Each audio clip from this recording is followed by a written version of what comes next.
नमस्कार, मशाल न्यूज नेटवर्कमध्ये आपलं स्वागत। आपण फार दिवसानंतर मशाल न्यूज नेटवर्कद्वारे आपण भेटतोय। त्याचं प्रमुख कारण असं आहे की पाऊस चालू आहे, मी छत्री घेऊन उभा आहे आणि मी जिथे उभा आहे ही एक पाण्याची टाकी आहे, ते बघितली?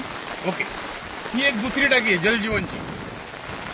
ओके, ती तिकडे तिसरी टाकी आहे, ही आहे जिल्हा परिषद पाणी पुरवठा विभागाची। तर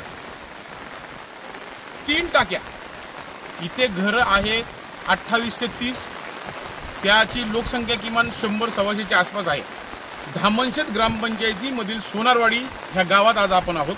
ह्या ज्या तुम्ही 3 टाक्या बघितल्या एका गावात, अगदी 30 लोकवस्ती असलेल्या 30 घरं असलेल्या आणि 100 ते 125 लोकवस्ती असलेल्या ह्या गावात 3 पाण्याच्या टाक्या तुम्हाला दिसत आहेत। म्हणजे तुम्ही अंदाज लावा की हे गाव पाण्याच्या बाबतीत किती सुखी असेल, बरोबर? मात्र इथे या परिस्थितीत सुद्धा येथील लोकांना ह्या भर पावसात विहिरीच्या पाण्यावर अवलंबून राहावे लागते। किती गंभीर बाब आहे बघा।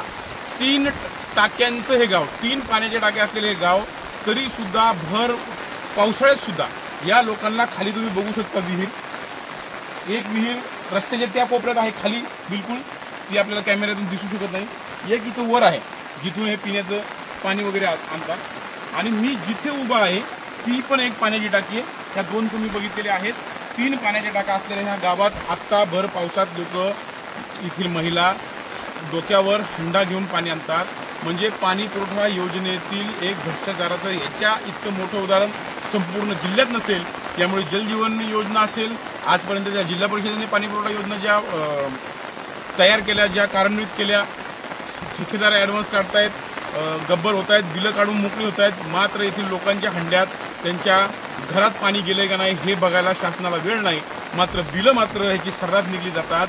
आता 3 टाक्या झाल्यानंतर सुद्धा शासनाने इथे पाणी देण्यासाठी काय करायला हवं हा खरं तर येथील लोकांना पडलेला प्रश्न आहे। कारण की एका गावात 3 पाण्याच्या टाक्या आणि लोकांच्या घरातले हंडे रिकामे आहेत। लोक पावसाचे पाणी तुम्ही बघू शकता वापरण्यासाठी, आजही टाकी छताच्या पाण्यावर हे वापरण्यासाठी आणि पिण्यासाठी भर पावसात विहिरीवर जाऊन पाणी आणावं लागतंय। हे इथलं अतिशय भ्रष्टाचाराचा एक उत्तम नमुना आपण म्हणूया, तो ह्या पालघर जिल्ह्यातला ही सोनारवाडी आहे, धामणशेत ग्रामपंचायतमधलं हे गाव आहे।